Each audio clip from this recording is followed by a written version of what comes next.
ગણપતિ બાપાના 10 દિવસ। જી હા મિત્રો, સૌથી પહેલાં તો સ્વાગત છે આપ સૌનું મની પટેલ વ્લોગમાં। અને મિત્રો, ચેનલ ઉપર નવા આવ્યા હોય તો સબસ્ક્રાઈબ કરવાનું ના ભૂલશો અને ચેનલને સબસ્ક્રાઈબ કરી મની પટેલ વ્લોગ ચેનલને સપોર્ટ જરૂર કરી દેજો। 10 દિવસ બાપાના। મિત્રો, આ શબ્દો સાંભળીને જ કેટલું મીઠું લાગે છે ને। 10 દિવસ બાપા આવે એટલે સૌના ચહેરા જાણે ફૂલોની જેમ ખીલી જાય નહીં?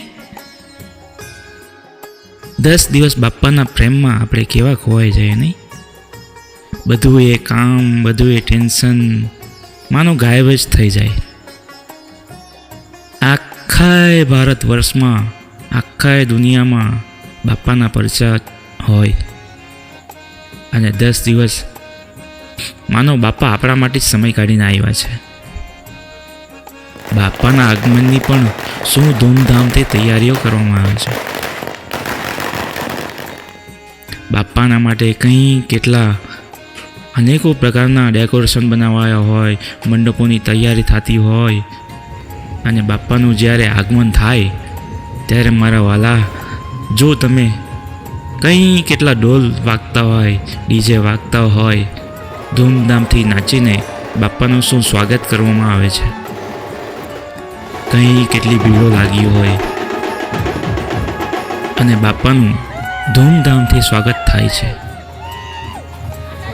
ગણપતિ બાપા આવે એટલે સૌના જીવનમાં માનો એક સુગંધમય લહેર ઉઠી પડે। બાપા આવે એટલે બાપાનું સ્વાગત થાય, બાપાની પૂજા થાય, બાપાની પૂજા આરતી કરી બાપાનું સરસ મજાનું સ્થાપન કરવામાં આવે। બાપાનું સ્થાપન થયા બાદ બાપા માટે જાત જાતના અને ભાત ભાતના થાળો બનાવાય, ભજનો ગવાય, બાપાની આરતી થાય। સવારે અને સાંજે દરેક ગામના, દરેક સિટીના, દરેક મહોલ્લાના વ્યક્તિઓ બાપાના આંગણે ભેગા થાય। બાપાની પ્રસાદીની સાથે સાથે વળી પાછા આપણા ગામના છોકરાઓ તો જુઓ કેવા આનંદ લે છે બાપાની પ્રસાદીનો। અને વળી પાછું બાપાના પારાંગણમાં રાત્રે સૂવાનું જો હોય તો પડાપડી થાય, કારણ કે આખા વર્ષમાંથી આપણને 10 દિવસ મળ્યા હોય બાપા સાથે રહેવાના, તો પછી કેમ નહીં? અને આ 10 દિવસ માનો આપણે બધું એ ટેન્શન ભૂલી ગયા હોય અને બાપાને સેવામાં લાગી ગયા હોય। બાપાની સેવામાં એકેય કમી ન રહેવા દે। દરેકે દરેક પોતપોતાની રીતે જેટલું પણ થાય એટલું બાપાના માટે કરે છે। પણ આમ હસતા રમતા મોજ કરતા બાપાના 10 દિવસ કેમ વીતી જાય ને એ ખબર ના પડે। અચાનક યાદ આવે, અરે કાલે તો છેલ્લો દિવસ છે, બાપા કાલે જતા રહેશે। આમ વિચારી અમુક ઘડી તો આંખો ભીની થઈ જાય। ગણપતિ બાપાના 10 દિવસ જે આપણે મજા કરી, મોજ કરી, ભજનો ગાયા, એ બધું એ વિસર્જન થઈ જશે। વિસર્જન પહેલાં જેમ બાપાને આપણે લાવ્યા હતા એ રીતે તૈયારીઓ કરવામાં આવે।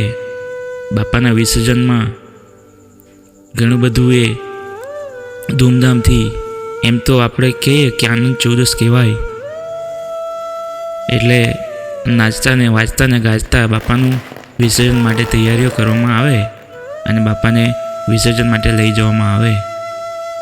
પણ આખરે જ્યારે સમય આવે બાપાને વિદાયનો, ત્યારે દરેકની આંખો ભીની થઈ જાય। એક તરફ બાપાનું વિસર્જન થતું હોય અને એક તરફ આપણે એમને જોતા હોય, બાપાને બાય બાય કરતા હોય અને એવું લાગે જાણે કોઈક આપણાથી દૂર જતું રહ્યું હોય, પણ આખરે એમ વિચારીને જીવ મનાવી લઈએ કે ચાલો વાંધો નહીં, આવતે વર્ષે તો બાપા પાછા આવશે જ. દરેક જણ